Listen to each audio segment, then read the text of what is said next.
Welcome to the deep dive. You ready to sell anything to anyone? I like the sound of that. That's what we're talking about today. We're diving deep into Blair Singer's SalesDogs. You don't have to be an attack dog to be successful in sales. I gotta say. It's a good one. Yeah, it's a real eye-opener. That whole concept of different, sales dog breeds really got me thinking. It's brilliant the way he uses those dog breed analogies, right? Yeah. He shows how different personality types can totally kill it in sales. Absolutely. And it really flips the script on that old stereotype of the, pushy, in-your-face salesperson. For sure. Which, by the way, we're going to be connecting to you and your world. Looks like you brought some meeting notes and even a client proposal. I did. It's one thing to read about, golden retrievers or Chihuahuas in sales, but seeing how that all plays out in your day-to-day is a whole other level. Totally. Speaking of which, that client proposal you mentioned, I'm sensing a bit of poodle energy in there. Okay, now I'm really intrigued. But before we get ahead of ourselves, let's give everyone a quick rundown of those sales dog breeds, just for context. Of course. Singer lays out 5 main breeds: the Pit Bull, the Golden Retriever, the Poodle, the Chihuahua, and the Basset Hound. He breaks down their personalities, what they're good at, where they struggle, and how all that affects their sales style. So is it kind of like a personality quiz for salespeople? Like, which breed are you? Not quite that simple. Yeah. Singer's point is that no breed is inherently better. It's about knowing your natural tendencies and then using those strengths to be more effective. Gotcha. That's where looking at your stuff comes in. Right. And what hooked me early in the book was Singer's story about this sales manager who seriously boosted his team's numbers just by figuring out which dog breed each person reminded him of. I love that story. So think about your own team. Have you ever noticed those kinds of patterns in how your colleagues approach sales? Definitely. Like maybe someone who's super data-driven, a total Chihuahua armed with spreadsheets and research. Sure. Or someone who's all about building those relationships, a total Golden Retriever, always remembering birthdays and checking in. Oh, absolutely. I can picture them right now. But, okay, let's actually break down these breeds a little more. So who's the classic pit bull in sales? What are they all about? Well, just like their canine counterparts, pit bulls in sales are known for that intense drive and determination. They're competitive, they love going after what they want, and they're not afraid to, go for the close. So they're the ones hitting the phones hard, always hustling, going for the close, like you said. Exactly. They thrive in those fast-paced environments where there's that pressure to perform. Yeah. But here's the thing. Remember that client proposal. I'm seeing some pit bull energy in how you framed your pricing. Really? Interesting. I wouldn't consider myself like a super hardcore closer or anything. It's not about being hardcore. It's more about how you've structured your arguments. You're very direct, very focused on results, and you're not afraid to ask for what you're worth. You know what? Yeah, that actually does sound like me. It's not that I'm trying to be pushy. It's more that I want my clients to know that I'm confident in what I can deliver. And that confidence definitely comes across. Huh. Now let's look at the opposite end of the spectrum. Okay, so the Golden Retriever. Who are they in the world of sales? Think of that friend who never forgets your birthday, checks in on you just because, genuinely cares about how you're doing. That's your Golden Retriever in sales. They're all about nurturing those long-term relationships, building that trust, and making sure everyone wins. So they're not necessarily going for the quick sale. They're playing the long game. Exactly. They might not be racking up sales at the same rate as a pit bull, but they're creating loyal clients who stick around for years. I can definitely see the value in that, especially these days when those real connections are so important. Absolutely. And here's where it gets interesting. Looking at your notes, I see a couple clients who definitely give off those classic Golden Retriever vibes. Do you remember that conversation you had with mention a client name from the meeting notes about their long-term goals? Oh, yeah, totally. Client name is all about building a solid partnership. They're not looking for quick fixes. They want someone they can trust to be there for the long haul. Exactly. Recognizing that helps you tailor your communication and approach to really resonate with them. It's like you're speaking their language. That makes so much sense. You're basically building a custom sales strategy for each client based on their breed. That's it. And that's what makes Singer's framework so awesome. It's not about slapping labels on people. It's about using these insights to make your interactions more genuine and more effective. Now let's talk about a breed that might surprise you. The Poodle. Ooh, the Poodle. I'm picturing those perfectly groomed dogs prancing around at the dog show. How does that translate to sales? Well, think about what Poodles are known for. presentation, charm, and impeccable style. In sales, Poodles are the masters of crafting a polished image and leveraging their network to open doors. They're the ones who work a room, always dressed to impress, and they have this knack for making people feel like $1,000,000. So they're all about creating that wow factor. They're not just selling a product, they're selling an experience. Exactly. And remember how I mentioned some poodle energy in your client proposal? Well, I wasn't kidding. You've clearly put a lot of effort into how it looks, the formatting, the whole presentation. It's elegant, sophisticated, super professional. Well, thank you. I actually had a designer help me with the layout and the branding. I really wanted it to make an impact. And it definitely does. That attention to detail, that focus on the visuals, that's pure poodle. Yeah. And it's not just about being flashy. It's about understanding that presentation matters, especially when you're dealing with clients who value that. It's funny, I never thought of it that way, but it makes total sense. Right. And this is all about what Singer says about using your strengths. If you've got that natural poodle flair, use it.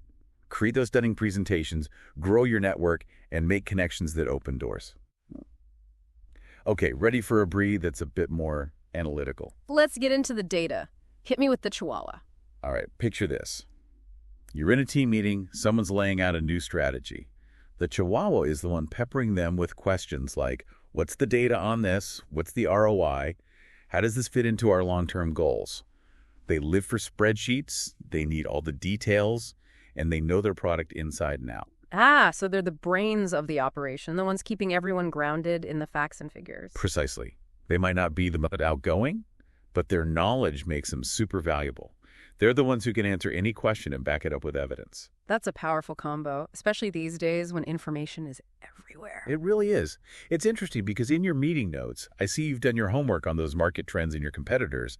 There's some serious Chihuahua energy in your research. You know what? I actually do pride myself on being well-informed. I want to give my clients the most accurate info possible. And that's what makes you so good at what you do. Yeah. You're not just winging it, you're showing up prepared.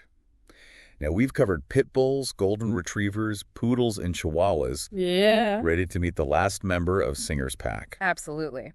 Who's our final sales dog? This one's kind of an underdog, but don't underestimate them. It's the Basset Hound. The Basset Hound. Okay. I'm thinking those droopy ears, that slow, steady walk. How does that translate to sales? Basset Hounds are the patient, persistent hunters of the sales world.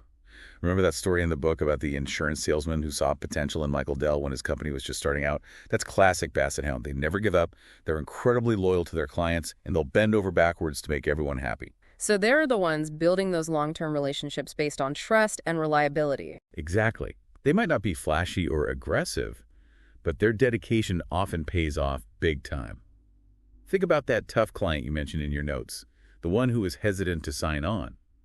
Sounds like you tapped into some of that Basset Hound tenacity to win them over. Oh, definitely. It took some patience and a lot of follow-up, but I knew they were worth the effort. And you know what's funny? Now that you mention it, I actually own a Basset Hound. No way. That's awesome. See, this is what makes Singer's framework so much fun. It's not just some dry theory. It's about recognizing these personality types in ourselves and the people around us. It's like we're all part of one big sales dog pack. But, okay, we've talked about the 5 breeds, but what really hit home for me was how Singer debunks all those sales myths, like that you have to be pushy or aggressive to be successful. Right. He makes it clear that there's no one-size-fits-all approach to sales. It's all about finding what works for you, your personality, and the kinds of clients you want. So you don't have to be that stereotypical alpha dog to close deals. Nope. And that's so freeing, because it means anyone can be successful in sales, no matter their personality or background. That's super inspiring. Okay, let's switch gears a bit. I really want to dive into something that intrigued me. Those 4 mindset disciplines that Singer outlines in the book. This is where it gets really powerful, especially when we start connecting them back to your work. I'm ready to channel my inner Zen master. What are these 4 mindset disciplines all about? Singer calls them facing the challenge, trapping negative dialogue, celebrating wins, and projecting positive intention. And they're not just about selling. They're about developing a winning mindset for life in general. I love that. So it's about more than just closing deals. It's about building a solid foundation for success. Okay, let's break them down. What does facing the challenge actually look like in practice? Think of it as mental prep for those inevitable roadblocks and rejections that are part of any sales journey. It's about knowing challenges are going to happen And instead of getting discouraged, you build up that resilience to power through them. Singer uses Michael Jordan as an example. To get ready for those high-stakes games, he'd visualize himself making that game-winning shot. So instead of getting hung up on fear or past failures, you're focusing on a winning moment to boost your confidence. Exactly. Think about those tough client interactions you mentioned. There were a few times you had to really advocate for yourself and your ideas, right? For sure. There was that one client who was really pushing back on the budget, and I had to stand firm and explain the value of what I was offering. Exactly. And you did it. You faced that challenge, presented your case, and got the client on board. True. It wasn't easy, but it was a win for sure. Which brings us to the next discipline, celebrating wins. Okay, tell me more about this one. Why is it so important to celebrate wins? Especially in sales where it can be so up and down. Because it's easy to get so caught up in the grind, the rejections, the pressure, we forget to acknowledge our successes. But those wins, even the small ones, are crucial for building momentum and staying positive. Singer even suggests telling yourself, because of this success, my whole week is going to be great. Oh, I love that. It's like you're manifesting good vibes. Exactly. Think about your own work. When you land a client, hit your targets, close a deal, do you actually take a minute to celebrate? Honestly, probably not enough. I'm always thinking about the next thing, the next challenge. I forget to savor the victories. And that's totally understandable. But it's so important to acknowledge your accomplishments, give yourself credit. Even something as simple as writing down what went well can have a huge impact on your mindset. That's such a good reminder. I need to start doing that. Excellent. Now, let's move on to a discipline that might sound a bit, out there, but it's really powerful. Trapping negative dialogue. Okay, I'm all ears. We all have that inner critic, right? That voice whispering doubts and fears. How do we trap those thoughts? It's about becoming aware of that inner voice, catching yourself when you start doubting yourself, and then consciously reframing those negative thoughts into something more positive. So you're basically training your brain to think positive. Exactly. Singer has this helpful formula for dealing with negative thoughts. He says to ask yourself, is this thought helpful?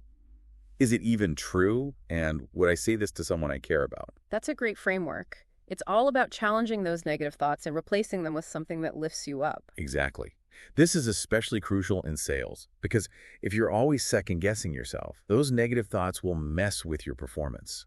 Think about those times you've gone into a meeting feeling anxious or unsure of yourself. Oh, absolutely. There have been times I've let those what-if thoughts run wild, and it definitely shows. Right. But when you trap those thoughts, when you replace them with positive affirmations and start believing in yourself, it changes everything. So it's not about pretending everything's perfect or ignoring the challenges. It's about consciously choosing to focus on the positive and believing you can overcome those hurdles. You got it.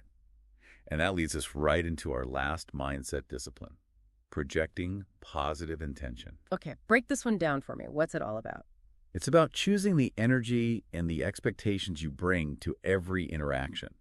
Going into every sales call, every meeting, every client relationship with a genuine desire to make something positive happen for everyone involved. So it's not just about closing the deal. It's about approaching everything with generosity and wanting to collaborate. Exactly. Singer talks about how important it is to visualize success, to set those intentions, and to approach everything with an attitude of service. That's so powerful. And it makes sense when you really care about helping your clients, when you're not just focused on yourself.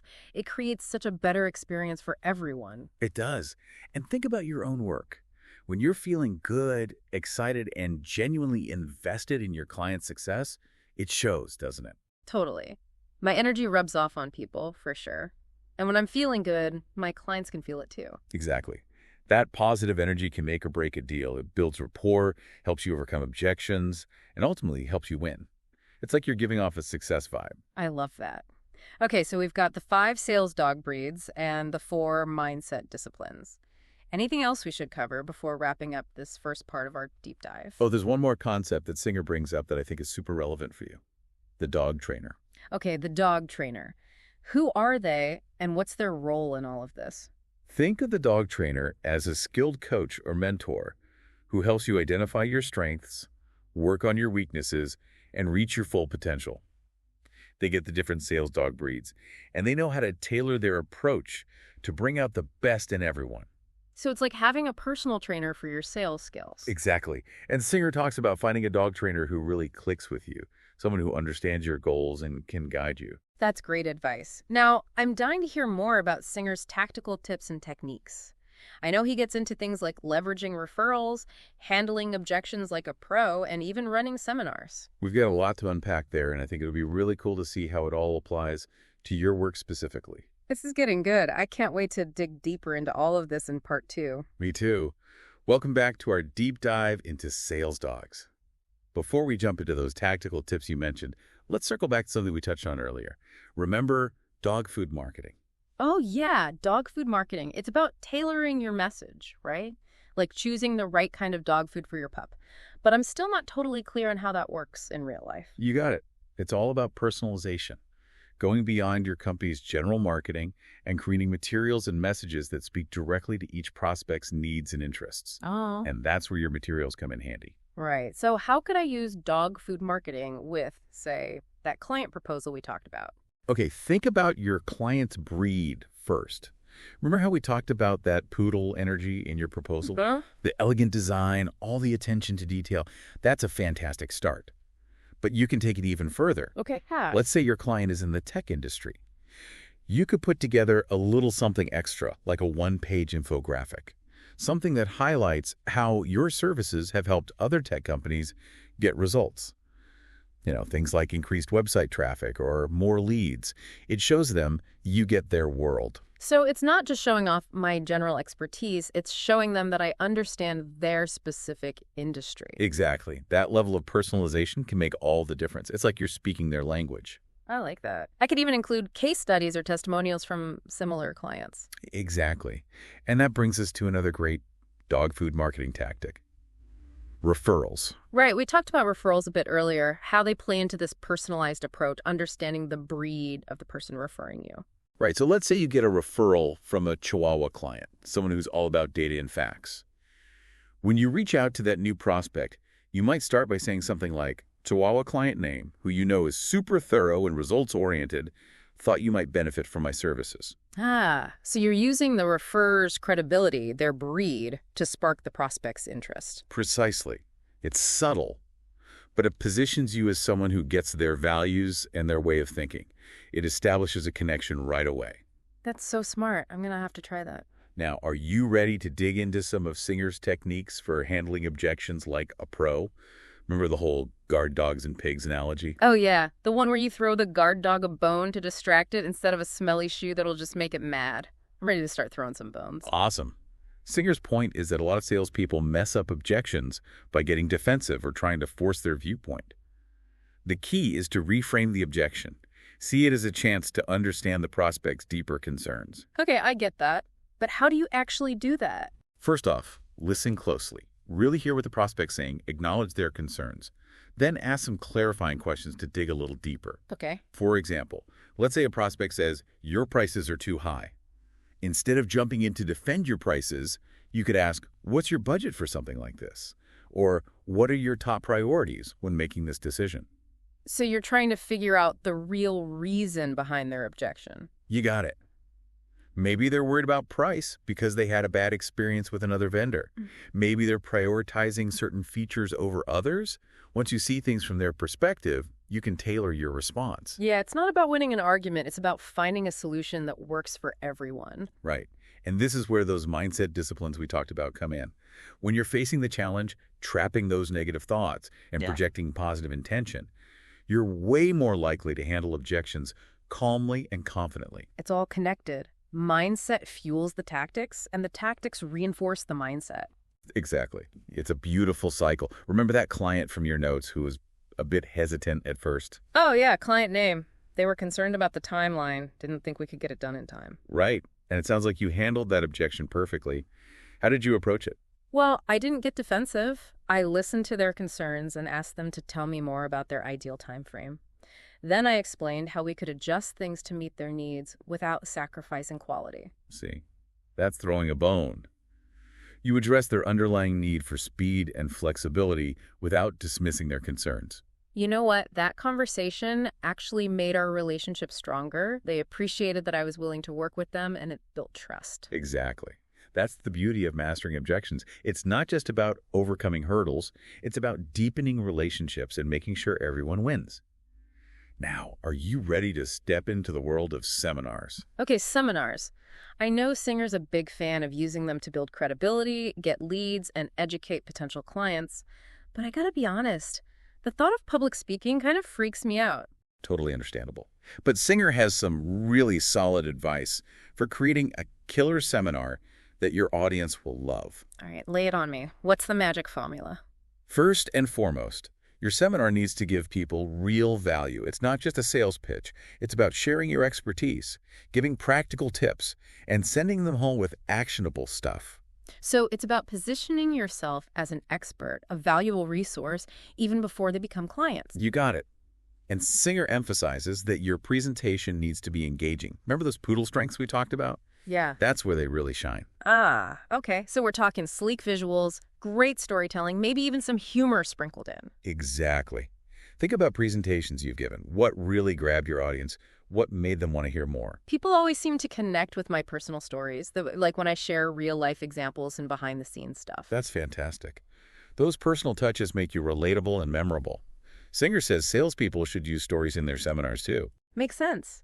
Stories are powerful. They can connect with people emotionally and make your message stick. And here's a pro tip from Singer. Don't shy away from objections during your seminar. Address them head on. Really? Why is that so important? Think about it. If one person has an objection, chances are other people are thinking the same thing. When you address those objections openly, you show that you're transparent and you build trust. So you're getting ahead of those potential roadblocks. Exactly. And remember that guard dog and pigs analogy. A good seminar is like throwing a whole bunch of juicy bones to your audience. You're handling their concerns, giving them valuable info, and positioning yourself as someone they can trust. I like that. Now, what about those one-on-one presentations, when you're pitching a specific proposal? It's the same idea as with seminars.